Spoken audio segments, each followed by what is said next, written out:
Pag inisya ka ng mga members ng Congress, kasi doon ilalabas, nagbanta na yung Kongreso. You really have to defend your budget. Pag hindi po, yung request mo na gawing more than 900 million mula sa dating 700 million, malamang gawin na lang na zero budget kasi wala ka man pong ginagawa kundi mamasyal sa ibang bansa para asikasuin yung iyong tatay at mag-rally. Hindi man yan ang mandato po ninyo. Very, lahat personal. Ang inyo pong mga ginagawa ngayon. Wala sa description ng mandato ng Office of the Vice President. Ngayon, kung gusto mo, sana na talagang tutukan ng kaso ng iyong tatay kasi siyempre pamilya mo yan, tatay mo yan. May maganda ka sanang pwedeng gawin. Ang tuluyan ng mag-resign kasi sayang iyong pasweldo sa inyo.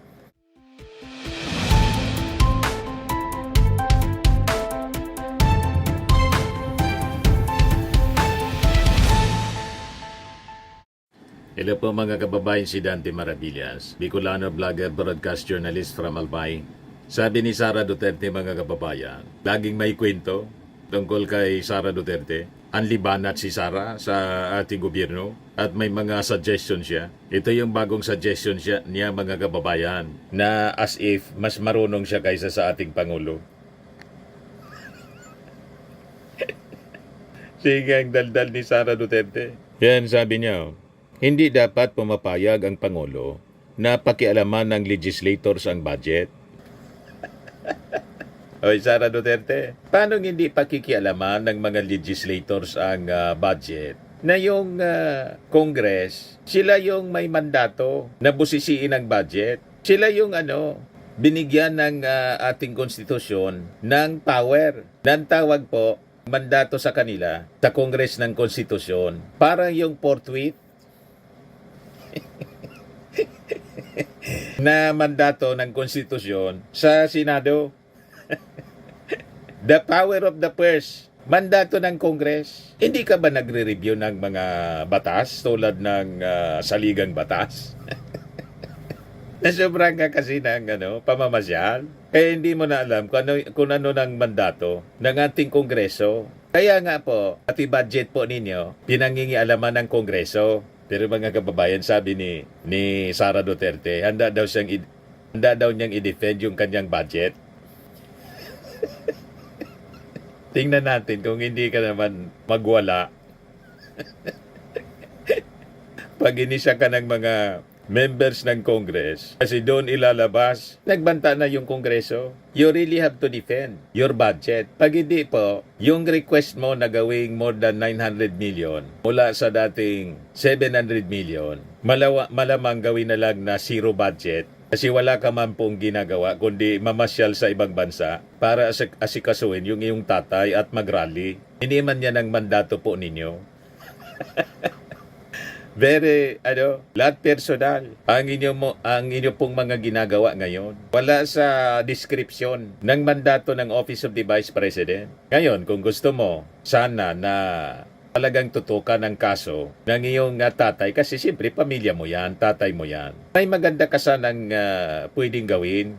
Ang tuluyan ng mag-resign kasi sayang iyong pasweldo sa inyo. Diba po? Wala ka bang ginagawa. Ngayon, yung Office of the Vice President, nag-tree planting para may masabi, may ginagawa. O ito si Sara. Si Sara. Yung Chief of Staff ni Sara ay spokesperson pala sa report ng Daily Tribune. Nagti-tree planting. Yan sabi dyan. Office of the Vice President, spokesperson Attorney Ruth Castelo leads a tree planting activity in Hermosa, Bataan as part of the agency's pagbabago, a Million Trees campaign. The OBP has so far planted 996,000 trees nationwide. Malamang karamihan dyan, ghost din.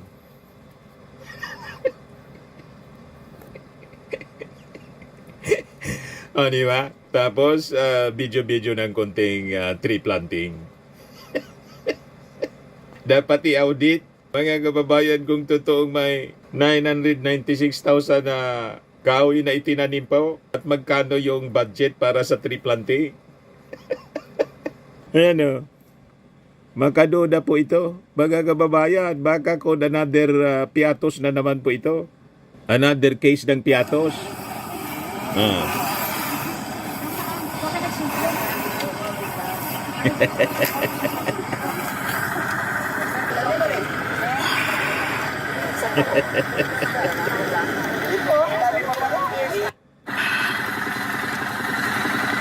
Yes, sabi ng mga nag-react, sabi ni Fred Mariano, the tree planting is a waste of time, effort, and resources.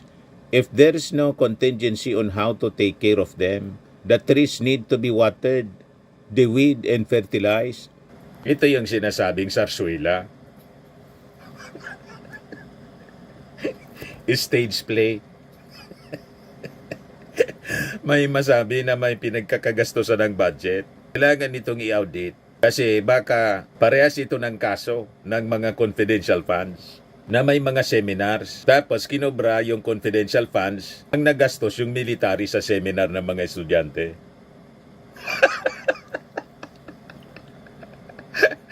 Di ba? Yan yung nadiscover doon sa investigasyon ng Congress. Sabi ni Spackle Tinero, style nyo bulok, ibalik ang pera. Buti sana yung tinanim ninyo nagbubunga ng pera. Sabi ni Bani Guzman, paano aftercare niyan? O will you leave them to the elements and fend for themselves? Yan man talaga po ang nangyayari sa mga tree planting. Yung mga kahoy ay tinanim, bala sila sa buhay nila. Importante, nakobra na yung budget. At unang-una po, itong tree planting na program na to, hindi man trabaho yan ang Office of the Vice President. Trabaho ng DNR ang magpa-tree planting.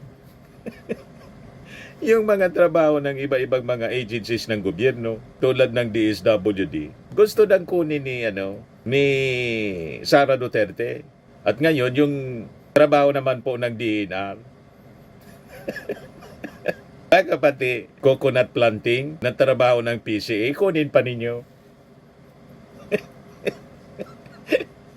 Para lang may maipost na video, may pinagkakagastosan ng budget na gusto ninyong hingin sa Kongreso. Yan ang sabi ni Sara po. Ready daw niyang i-defend. Yan ang sabi rito. Sara Duterte ready to defend OBP budget before House if SCED allows. Bakit? Very busy po. Baka mag-conflict sa schedule ni Sara. Takakabiyahe pa ibang bansa. If SCED allows daw, mga kababayan, she has to defend the budget. And in fact, yun ang sabi ng Congress. Hindi na pwede dito yung dating mga ginagawa nila na po respeto sa Office of the Vice President, sa Vice Presidente. So wait mo lang, Sara Duterte, kasi siguradong iimbita ka to defend your budget. Pag hindi mo yan na i-defend, wag sasakit ang loob kasi hindi mo yan pera. Pera yan ang bayan. Tulad ng sinasabi ng mga vloggers mo, hindi mo pera yan. Tama? At mali yung sinasabi ninyo na huwag pakialaman yung budget. Papakialaman ang budget po. Kasi that is part of the power ng Congress as mandated ng ating konstitusyon. Kala ko ba, abogado ko? Abogada ka? Abogado? Bakit ganyan? Baka nasanay ka lang, Sara Duterte, sa Davao nung mayor ka na yung council possibly at ng mga gusto mo nasusunod. Hindi yan po pwede dito sa Congress. Ibahin mo ang Congress kaysa sa Davao City Council na siguradong sunod-sunuran ka sa inyo kasi kung hindi mayor yung tatay ninyo, kayo yung mayor at yung isa na member ng family, vice mayor. O, diba? At lahat ng mga members ng council, lahat kaalyado, kapartido. Sa Congress, iba po.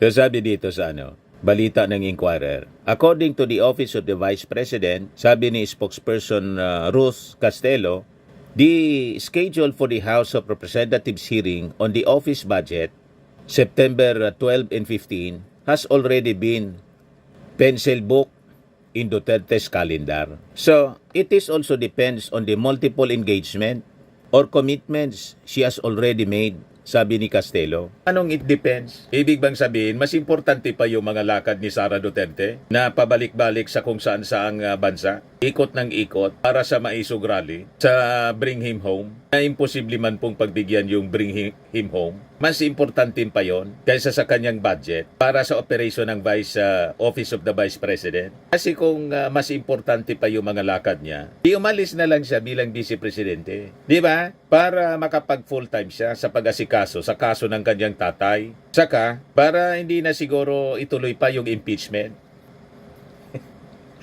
Pero sabi nga ng ilang mga congressmen, kahit mag-resign pa si Sara, tuloy ang impeachment. Kasi ang importante doon, yung next prayer, yung perpetual disqualification from office. Kasi sa mga pinapakita ni Sara, hindi siya bagay. Uupo po sa anumang posisyon ng ating gobyerno. Kasi ang trato niya sa opisina, parang sarili niya. Kahit yung paggastos ng pera po, ayaw nang sinisilip. Nagagalit siya, na-high-blood siya. Nagwawala pag sinisilip. Ang gusto niya lahat ng kanyang gastos, buwelo lang kung ano ang gusto niyang gawin sa pera ng bayan. Di ba po, mga kababayan? Hindi naman pwede yan. Ngayon, sabi rito, ask what Duterte would do if the House compelled her to attend. Sabi ni Castelo, the Vice President niya is ready anytime. Wala kaming tiwala sa mga ganyang statement po. Sa impeachment case nga po. Ang sabi niya, bloodbath. Yun pala, ang motion to dismiss. Di ba? Wala kaming tiwala po. Lahat baliktad ang mga sinasabi ni Sara. However, Castelo said that no one from the House of Representatives daw, Committee on Appropriations, has yet approached the OBP to sponsor their budget before the lower chamber. We don't yet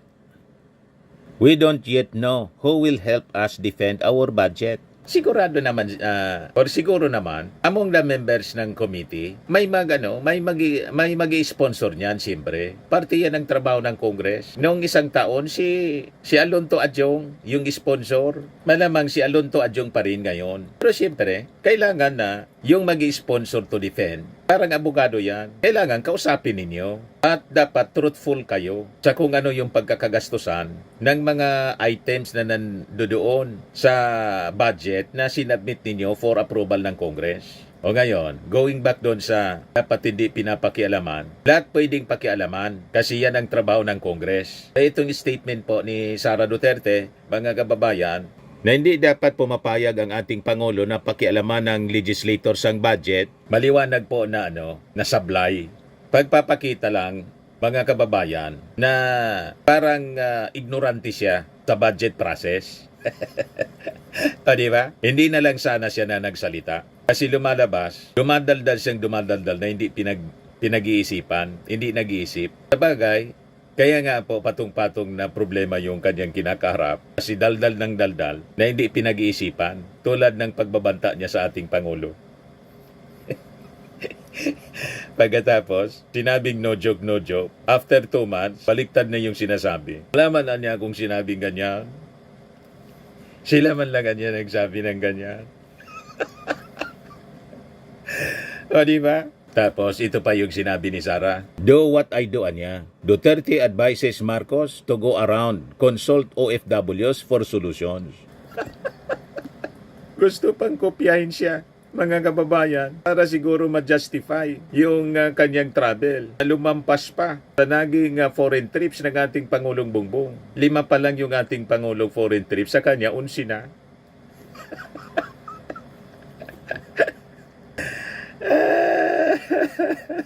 Para ma-justify, mga kababayan, pinagsasabihan yung ating Pangulong, kopyahin daw yung kanyang ginagawa. Do what I do, anya. What? Matindi, mga kababayan. Yan sabi ni Sara. Siguro dapat gawin niya yung ginagawa ko, di ba? Umiikot ako sa iba-ibang Filipino communities around the world. Maybe, anya, they should do what I'm doing, right? I go around different. Grabe niya, Mr. Maravillas, ang kakapalang. May lakas talaga ng loob na sabihin na ganyan, na kopyahin yung ganyang mga pinagagawa, na ikot ng ikot kung saan-saan, na wala man pakinabangan yung kapakinabangan, yung ating mga mamamayang Filipino. Wala nga sa kanyang sumasalubong, mga kababayan na mga leaders ng bansa na pinupunta niya. Sila-sila lang, di ba? Sabi ni Sara, paliwanag niya, that engaging with OFWs anya can provide government leaders with realistic and practical ideas for implementation back home. Hindi man kailangan gawin yan ng ating Pangulong ginagawa po ninyo. Kasi may mga tao na siya, may mga ambassadors, consulate office, general, na alter ego ng ating Pangulo. Ang ginagawa ng ating Pangulo, pag may mga official invitation sa kanya, state visit for example, itong susunod niyang state visit sa Cambodia yata po, para sa UN General Assembly sa September 7 to 9, sinasabay na niya ang engagement sa mga OFWs. Lagi naman ganun po, para hindi sayang yung biyahe. Tama po mga kababayan. Pero yung ganyan na ginagawa po ninyo, Sara Duterte, ikot ng ikot, wala man kayong imbitasyon mula sa mga foreign leaders. Talagang ang purpose lang, yung maisog, pang personal lang, waste of time. Sabihin pa na yung gastos niyan, personal ninyong gastos. Pero yung oras po ninyo na imbes nasa pag-asikaso sa mga bumoto po sa inyo dito sa Pilipinas, mas marami naman siguro yung mga nandito sa Pilipinas kaysa sa mga OFWs. Nandyan kayo sa abroad para sa mga personal ninyong lakad. Diba? Sayang pa sweldo. Pagkatapos, sasabihin mo pa na dapat tularan ka ng ating Pangulo. Anong magandang tutularan po sa inyo? Na walang kakwenta-kwenta yung mga pinagagawa ninyo araw-araw. Ang maririnig sa inyo, lahat patutsada, pag-alipusta, at kung ano-ano mga sinasabi ninyo na dapat sa sarili ninyo sinasabi. Kasi kayo ang walang naitulong para sa ikauunlad ng ating bansa. Di ba? Yan o. Ano ba yung nakikita ninyo? Ano ba yung pangarap natin para sa ating bayan? Ano ba yung doable doon sa ating bayan? The best practices galing sa, sabihin na natin sa Kuwait, sabihin na natin sa Australia, sabihin na natin sa Netherlands. What are our dreams for the nation? What is doable in the Philippines that comes from best practices in places like Kuwait, Australia, or Netherlands? Pwede gawin mo sa Office of the Vice President. O bakit? Sa kakaikot mo, ano na yung ginawa mo, in-implement mo? Di ba wala? Tree planting. O di ba? Sige mo lang ang daldal. Ang programa mong ini-implement, hindi man para sa opisina mo dapat. Dapat sa DNR. Inagaw mo pa yung programa ng DNR. Tree planting. The Vice President also used humor to underscore her point, saying she might as well charge the administration for the unsolicited insights she continues to offer. Nako, libreng advice na naman ito. Magbibigay na naman ako ng libreng advice sa administrasyon. Hindi man ako na libre na consultant ng administration. Okay, mag-charge na ako ng consultation fee sa libreng konsulta ng administrasyon na ito sa akin. Speaking of consultation, mas maniwala kami kung magpakonsulta ka na.